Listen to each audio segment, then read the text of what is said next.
Hello hi ನಮಸ್ಕಾರ. ನಿಮಗೇನಾದರೂ age 40 plus ಆಗಿತ್ತಂದರೆ ಈ ವಿಡಿಯೋ ನಿಮಗೋಸ್ಕರ. ನೀವು ಮಿರರ್ ಮುಂದೆ ನಿಂತ್ಕೊಂಡಾಗ ನಿಮ್ಮ ಫೇಸು ತುಂಬ ಡಲ್ ಆಗಿ ಕಾಣಿಸ್ತಾ ಇದೆಯಾ, ನಿಮಗೆ ತುಂಬ ಏಜ್ ಆಗಿದೆ ಅಂತ ಹೇಳಿ ಫೀಲ್ ಆಗ್ತಾ ಇದೆ, ಸ್ಕಿನ್ ಇಲಾಸ್ಟಿಸಿಟಿ ಲೂಸ್ ಆಗಿದೆ ಅನ್ನೋ ಥರ ಫೀಲ್ ಆಗ್ತಾ ಇದೆ. ಸೊ ಅಯ್ಯೋ ಮುಂಚೆ ಥರ ಗ್ಲೋನೇ ಇಲ್ಲ, ತುಂಬ ಏಜಡ್ ಆಗಿ ಕಾಣಿಸ್ತಾ ಇದ್ದೀನಿ ಅನ್ನೋ ಥರ ಫೀಲ್ ಏನಾದರೂ ನಿಮಗಾಗ್ತಾ ಇದೆಯಾ? ಇನ್ನು ನಿಮಗೆ ಏನಾದರೂ ತುಂಬ ಸ್ಟ್ರೆಸ್ ಫೀಲ್ ಆಗ್ತಾ ಇದೆ, ಅಯ್ಯೋ ನಾನು ಇಟ್ಟೋಗಿರೋದು ಎಲ್ಲ ಮರ್ತು ಹೋಗ್ತಾ ಇದೆ ಅಂತ ಹೇಳಿ ನಿಮಗೆ ಅನುಭವ ಆಗ್ತಾ ಇದೆಯಾ? So don't worry. ಏನಾಗುತ್ತೆ ಅಂತಂದರೆ ಏಜ್ 40 ಆಗ್ತಾ ಇದ್ದಂಗೆ ಏನಾಗುತ್ತೆ, ಇದೆಲ್ಲ ತುಂಬಾ ಕಾಮನ್ ಥಿಂಗು. ಎನರ್ಜಿ ಇಲ್ಲದೆ ಇರೋ ಥರ ಫೀಲ್ ಆಗೋದು, ಆಮೇಲೆ ಬೋನ್ಸಲ್ಲಿ ಶಕ್ತಿನೇ ಇಲ್ಲ ಅನ್ನೋ ಥರ ಫೀಲ್ ಆಗೋದು, ಏನಾದರೂ ಕೆಲಸ ಮಾಡೋಕ್ಕೆ ಹೋದರೆ ತುಂಬ ಸುಸ್ತು ಆಯಾಸ ಫೀಲ್ ಆಗೋದು, ಈ ಥರ ಆಗುತ್ತೆ. ಯಾಕಂತಂದರೆ 40ಗೆ ಎಂಟರ್ ಆದಾಗ ಎಲ್ಲ ಹೆಣ್ಮಕ್ಳು ಏನಾಗ್ತಾರೆ ಅಂತಂದರೆ ಸಾಕಷ್ಟು ಪೆರಿಮೆನೋಪಾಸಲ್ಗೆ ಎಂಟರ್ ಆಗ್ತಾರೆ. ಸೊ ಹಾರ್ಮೋನ್ಸ್ಗಳು ಸಾಕಷ್ಟು ಚೇಂಜಸ್ ಆಗಿರ್ತವೆ.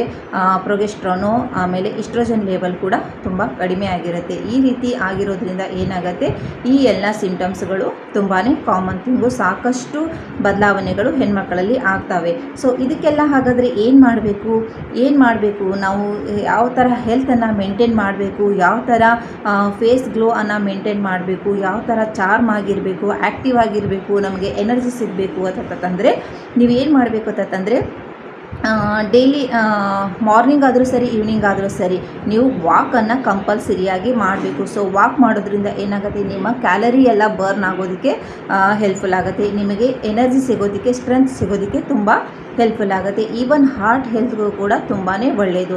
ಸೊ ಆದಷ್ಟು ನೀವೇನು ಮಾಡಬೇಕಂದ್ರೆ ಮಾರ್ನಿಂಗ್ ವಾಕ್ ಮಾಡೋದಕ್ಕೆ ಟ್ರೈ ಮಾಡಬೇಕು. ಯಾಕಂದರೆ ಮಾರ್ನಿಂಗ್ದಲ್ಲಿ ಏನಾಗುತ್ತೆ, ಕೋಲ್ಡ್ ಬ್ರೀಸ್ ಇರುತ್ತೆ. ಸೊ ಕೋಲ್ಡ್ ಬ್ರೀಸ್ ಇರೋದ್ರಿಂದ ನಿಮಗೆ ಫ್ರೆಶ್ ಫೀಲ್ ಅನುಭವ ಆಗುತ್ತೆ, ಮುಖಕ್ಕೂ ಕೂಡ ತುಂಬ ಫ್ರೆಶ್ ಆಗಿ ಫೀಲ್ ಅನುಭವ ಸಿಗುತ್ತೆ ನಿಮಗೆ. ಸೊ ಇನ್ನು ಎರಡನೇದು ಯೋಗ ಮಾಡಬೇಕು, ಪ್ರಾಣಾಯಾಮಗಳನ್ನು ಮಾಡಬೇಕು, ಆಮೇಲೆ ಮೆಡಿಟೇಷನ್ ಮಾಡಬೇಕು. ಸೊ ಯೋಗ ಮಾಡೋದ್ರಿಂದ ಏನಾಗುತ್ತೆ, ಫ್ಲೆಕ್ಸಿಬಿಲಿಟಿ ಸಿಗೋದಕ್ಕೆ, ನಿಮ್ಮ ಮೈಂಡ್ ಫೋಕಸ್ ಆಗೋದಕ್ಕೆ ತುಂಬಾ ಹೆಲ್ಪ್ಫುಲ್ ಆಗುತ್ತೆ.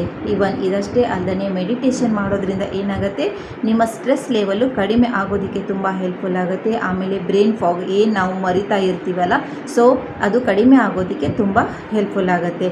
ಸೊ ಮೈಂಡ್ ಕೂಡ ಫೋಕಸ್ ಆಗೋದಕ್ಕೆ, ಕಾನ್ಸಂಟ್ರೇಷನ್ ಆಗೋದಕ್ಕೂ ಕೂಡ ತುಂಬ ಹೆಲ್ಪ್ಫುಲ್ ಆಗುತ್ತೆ. ಇದಷ್ಟೇ ಅಲ್ಲದೆ ನೀವು ಹೈಡ್ರೇಷನ್ ಮೇಂಟೈನ್ ಮಾಡಬೇಕು, ಸಾಕಷ್ಟು ನೀರನ್ನು ಕುಡಿಬೇಕು, ನ್ಯೂಟ್ರಿಯೆಂಟ್ ರಿಚ್ ಇರುವಂತಹ ಫುಡ್ಗಳನ್ನು ತೊಗೋಬೇಕು, ಗ್ರೀನ್ ಲೀಫಿ ವೆಜಿಟೇಬಲ್ಸ್ಗಳನ್ನು ತೊಗೋಬೇಕು, ಕ್ಯಾಲ್ಸಿಯಮ್ಮು, ಐರನ್ನು, ಜಿಂಕು, ಈ ಥರ ರಿಚ್ ಕಂಟೆಂಟ್ ಇರುವಂತಹ ಫುಡ್ಗಳನ್ನು ತೊಗೊಳ್ಳೋದ್ರಿಂದ ಏನಾಗುತ್ತೆ, ನಿಮ್ಮ ಬೋನ್ಸ್ಗೆ ಹೆಲ್ಪ್ಫುಲ್ ಆಗುತ್ತೆ, ನಿಮ್ಮ HB ಲೆವೆಲ್ ಮೇಂಟೈನ್ ಮಾಡೋದಕ್ಕೆ ಹೆಲ್ಪ್ಫುಲ್ ಆಗುತ್ತೆ, ನಿಮ್ಮ ಹೇರ್ಸ್ಗೂ ಕೂಡ ತುಂಬ ಹೆಲ್ಪ್ಫುಲ್ ಆಗುತ್ತೆ. ಆಮೇಲೆ ನಿಮ್ಮ ಫೇಸು ಚೆನ್ನಾಗಿರಬೇಕು, ಗ್ಲೋ ಇರಬೇಕು, ಏಜ್ಡ್ ಥರ ಕಾಣಿಸ್ಬಾರ್ದು, ರಿಂಕಲ್ಸ್ ಫ್ರೀ ಆಗಿರಬೇಕು ಅಂತಂದರೆ ಏನು ಮಾಡಬೇಕು, ವಿಟಾಮಿನ್ ಸಿ ರಿಚ್ ಇರುವಂತಹ ಫುಡ್ಗಳನ್ನು ತೊಗೋಬೇಕು. ಯಾಕಂತಂದರೆ ಸ್ಕಿನ್ಗೆ ಕೊಲಾಜಿನ್ ಪ್ರೊಡಕ್ಷನ್ನು ತುಂಬಾ ಇಂಪಾರ್ಟೆಂಟು. ಫೇಸ್ ಗ್ಲೋ ಆಗಿರಬೇಕು, ಟೈಟ್ ಆಗಿರಬೇಕು ಅಂತಂದರೆ, ಸೊ ಇದೆಲ್ಲ ಎಲ್ಲಿಂದ ಸಿಗುತ್ತೆ ಅಂದರೆ ವಿಟಾಮಿನ್ ಸಿಯಲ್ಲಿ ಸಿಗುತ್ತೆ. So vitamin C rich content ಇರುವಂತಹ ಫುಡ್ಗಳನ್ನು ತೊಗೊಳ್ಳೋದ್ರಿಂದ ಆಟೋಮೆಟಿಕ್ಕಾಗಿ ರಿಂಕಲ್ಸ್ ಫ್ರೀ ಆಗೋದಕ್ಕೆ, ನಿಮ್ಮ ಸ್ಕಿನ್ ಟೈಟ್ ಆಗೋದಕ್ಕೆ, ಫೇಸ್ ಮೇಲೆ ಗ್ಲೋ ಬರೋದಕ್ಕೆ, ಮತ್ತು ನಿಮ್ಮ ಸ್ಕಿನ್ ಹೆಲ್ದಿ ಆಗಿರೋದಕ್ಕೆ ತುಂಬ ಹೆಲ್ಪ್ಫುಲ್ ಆಗುತ್ತೆ. ಇದಷ್ಟೇ ಅಲ್ಲದೆ ನೀವೇನು ಮಾಡಬೇಕು ಅಂತಂದರೆ ನಿಮ್ಮ ಹಾರ್ಮೋನ್ಸ್ಗಳನ್ನು ಬ್ಯಾಲೆನ್ಸ್ ಆಗಿಟ್ಕೋಬೇಕು. ಅದಕ್ಕೋಸ್ಕರ ಒಮೆಗಾ 3 ರಿಚ್ ಇರುವಂತಹ ನಟ್ಸ್ಗಳನ್ನಾಗಲಿ, ಸೀಡ್ಸ್ಗಳನ್ನು ನೀವು ತೊಗೋಬೇಕು. ಆದಷ್ಟು ಡಯಟನ್ನು ಫಾಲೋ ಮಾಡಬೇಕು. ಇವುಗಳನ್ನು ನಾವು ಫಾಲೋ ಮಾಡಿದಾಗ ಮಾತ್ರ ಏನಾಗುತ್ತೆ ಅಂತಂದರೆ ಓವರ್ ಹೆಲ್ತ್ ಚೆನ್ನಾಗಿರೋದಕ್ಕೆ ತುಂಬ ಹೆಲ್ಪ್ಫುಲ್ ಆಗುತ್ತೆ. ಈವನ್ ನಿಮ್ಮ ಫೇಸ್ ಮೇಲೆ ಗ್ಲೋ ಕೂಡ ಇರೋದಕ್ಕೂ ತುಂಬ ಹೆಲ್ಪ್ಫುಲ್ ಆಗುತ್ತೆ. ಆದಷ್ಟು ಜಂಕ್ ಫುಡ್ಗಳಿಂದ ಅವಾಯ್ಡ್ ಇರಿ, ಆಯಿಲಿ ಫುಡ್ಗಳನ್ನು ಅವಾಯ್ಡ್ ಮಾಡಿ.